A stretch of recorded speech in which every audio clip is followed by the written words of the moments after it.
The new jobs report way exceeded expectations. That's the strongest 2 years of job growth in history by a long shot. January, adding 517,000 jobs.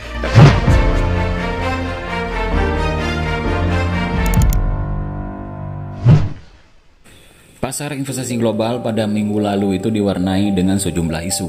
Ya, di antara lain itu The Fed mengurangi tingkat kenaikan suku bunganya di tengah meredanya laju inflasi di Amerika Serikat. Kemudian yang kedua yaitu pertambahan pekerjaan di Amerika Serikat atau non-farm payroll dirilis kuat melebihi estimasi, membangkitkan ekspektasi The Fed akan tetap hawkish. Kemudian poin ketiga yaitu dolar rebound dari bearish selama 3 pekan, teman-teman. Nah, isu prospek pemulihan ekonomi dunia global akan kembali mewarnai pergerakan pasar. Nah, kira-kira seperti apa dinamika pasar-pasar berikutnya? Saya akan menjelaskan pada Anda yaitu detail market untuk tanggal 6 sampai 10 Februari di tahun 2023. Manufacturing payrolls, they were 19,000, 3 times expectations. Unemployment rate, 3. Departemen Tenaga Kerja Amerika Serikat menyatakan non-farm payroll itu tumbuh 570.000 hingga pertengahan bulan, yang secara tiba-tiba itu menghentikan tren perlambatan. Nah, pada data payroll bulan Desember juga tahun lalu juga direvisi naik. Ya, data kenaikan ini memperkuat kejutan untuk angka-angka di bulan Januari itu. Nah, untuk saham berjangka turun. Ya, saat trader dipaksa untuk mengevaluasi kembali ekspektasi perlambatan ekonomi, kemudian juga akan memaksa The Fed untuk memangkas suku bunga pada tahun ini, teman-teman.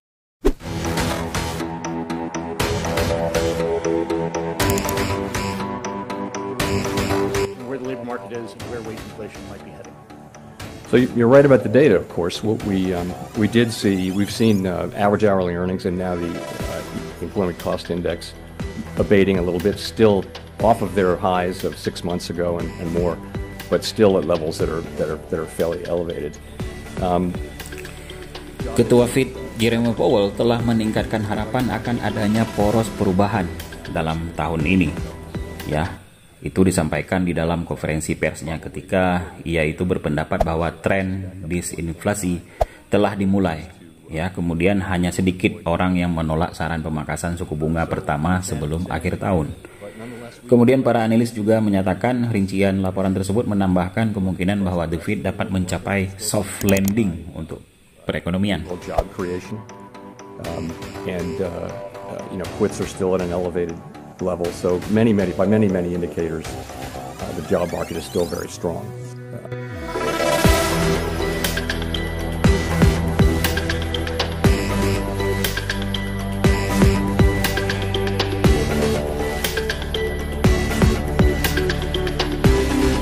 Employers went on a supercharged hiring binge in January, adding 517,000 jobs.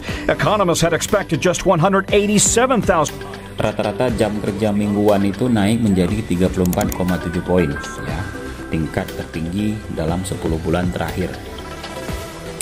Seperti biasa juga pada bulan Januari, Biro Statistik Tenaga Kerja Amerika Serikat menggunakan statistik terbaru populasi di Amerika Serikat untuk menyusun data-datanya. Nah, hal ini juga yang menyebabkan revisi naik sebesar 871.000 dalam angkatan kerja sipil. Kemudian juga kenaikan 810.000 dalam lapangan kerja dan kenaikan 60.000 dalam pengangguran. Nah, tingkat pengangguran itu sebesar 3,4%, saya kira tidak terlalu terpengaruh, ya. Karena secara historis itu tenaga kerjanya rendah, teman-teman, ya.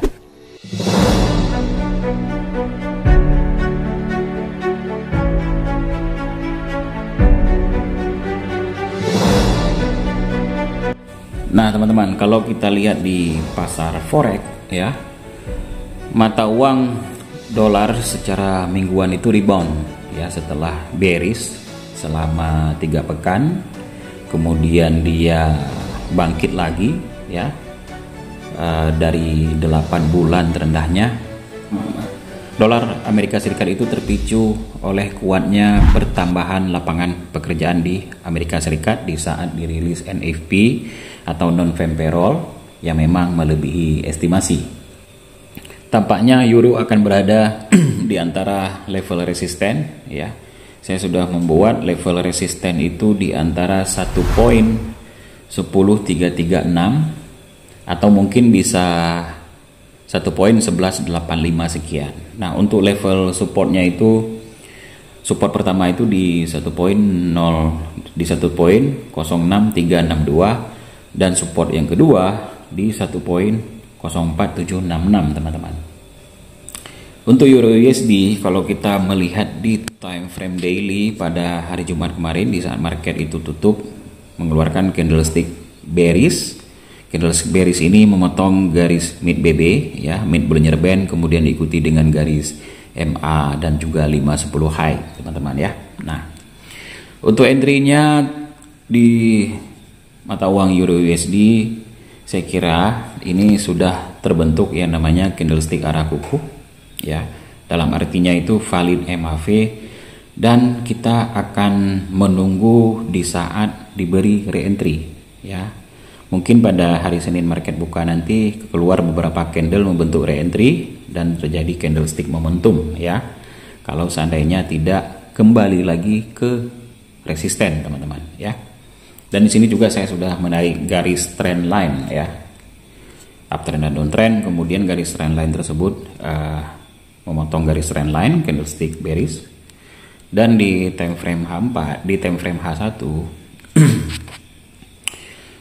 kita melihat di sini telah terjadi yang namanya candlestick momentum dan bearish seterusnya, ya, dimana semua candlestick itu berada di bawah mid Bollinger Band dan juga berada di antara garis MA5 dan juga 10 high, teman-teman. Nah, kesimpulan saya untuk kalau kalian mau trading, ya, untuk entry di mata uang euro USD, saya nanti akan entry di kisaran, bisa diberi re-entry itu, ya, di kisaran 1.07737, teman-teman, ya. Kemudian stop lossnya itu di atas mid Bollinger Band atau mungkin kurang lebih 500 atau sampai 700 poin, dan TP-nya itu di level di atas harga support sedikit, teman-teman, ya. Karena kenapa? Kalau kita ambil harga support yang sudah saya tentukan, ya, tanpa kita kira-kira nanti itu harga akan berbalik arah, oke. Kemudian euro juga menguat. Nah, saya kira nanti mungkin di level kisaran di harga 1.0668 sekian. Jadi saya kira ini sudah untuk profitnya kalau memang tersentuh TP, saya kira sudah lumayan sekali. Nah, kita tahu euro USD menguat, USD itu menguat, kemudian USD JPY, USD juga rebound balik bullish, ya. Kalian bisa pantau juga USD JPY kalau misalnya Anda ingin entry, ya, mungkin setelah keluar yang namanya candlestick momentum, kemudian Anda menunggu re-entry. Oke, saya kira sangat jelas sekali entry-nya di mana, SL-nya di mana kira-kira. Nah, pada minggu lalu saya pernah berbagi analisa USD JPY itu dan menghasilkan profit, kemudian langsung saya TP karena kenapa? Sudah sesuai dengan modal saya. Kemudian harga USD menguat. Di sini keluar candlestick momentum di time frame H4. Kalau kita lihat di time frame daily, sama halnya juga seperti di euro USD, ya, candlestick bullish itu memotong yang namanya mid Bollinger Band, kemudian garis MA5 dan 10 high, teman-teman. Dan secara garis besar saya sudah juga menarik garis trend line. Kemudian di harga paling rendah itu sudah menyentuh support 1, 2 dan 3, ya. Kemungkinan besar dia akan bergerak sekurang-kurangnya itu di time frame daily akan bertemu dengan garis moving average 50, teman-teman, ya. Dan juga akan membentuk momentum kalau memang seandainya garis MA50 itu ditembus. Kalau misalkan kalian mau entry buy, di sini telah diberi candlestick momentum. Seperti biasa di saat diberi re-entry buy, maka jika memang trennya bergerak ke uptrend, maka kalian boleh entry buy sesuai dengan stop loss RR-nya 1:2, tergantung dari modal kalian. Kalau saya ambil stop loss-nya itu 500 poin. Kalau TP minimum juga 500 poin. Kalau seandainya RR itu 1:1. 1:2 adalah 1000 poin, teman-teman. Kalau kita lihat di time frame H1, ya, keluar candlestick momentum. Ya, 3 kali keluar candlestick momentum, kemudian candlesticknya masuk ke dalam top Bollinger Band. Kita menunggu aba-aba re-entry buy juga, teman-teman. Ya, saya kira mungkin dengan 2 mata uang USD JPY ini, dengan singkat saya berbagi kepada kalian di saat market buka keesokan harinya pada hari Senin, dan video ini dibuat pada jam 0.57 waktu Indonesia Barat, pukul 1 malam, dan marketnya nanti buka jam 4 pagi. Di saat jam 4 saya pantau jam 5, jam 6, jam 8. Kalau di candlestick beberapa jam sudah diberi entry buy. Nanti saya akan posting di Instagram apakah profit, apakah loss, teman-teman ya, seperti biasa. Nah, saya kira cukup jelas dulu analisa fundamental dan juga teknikal secara singkat kepada teman-teman yang saya sampaikan. Mudah-mudahan bisa mencerahkan ya. Kita semua berharap pada bulan kedua di tahun 2023 ini gairah investasi juga di berbagai pasar tetap terlihat menarik ya. Dalam artinya apa? Kalau pasar bergerak berarti tanda bahwa investor sedunia itu melihat adanya potensi profit untuk perdagangan dan pilihan investasi untuk saat-saat ini, teman-teman ya. Sementara itu memang sebagian investor masih terus berpandangan ini bukan waktu yang pas melihat konsolidasi pasar yang kelihatannya cenderung terjadi ya. Mungkin takut salah langkah ya, atau fear ya, ketakutan seringkali menjadi faktor penghambat di dalam psikologis, teman-teman ya. Ini adalah gambaran analisa yang saya berikan kepada kalian semuanya, mudah-mudahan bisa mencerahkan ya, daripada serba menebak. Lebih baik kalian subscribe channel Trader Asia, kemudian kalian klik loncengnya, maka saya akan memberikan edukasi trading forex setiap minggu hanya di channel Trader Asia, teman-teman ya. Silakan like dan juga silakan komen di bawah, tentunya dengan komentar-komentar yang positif. Dengan senang hati saya ingin membacanya. Salam sukses, salam profit. Assalamualaikum warahmatullahi wabarakatuh.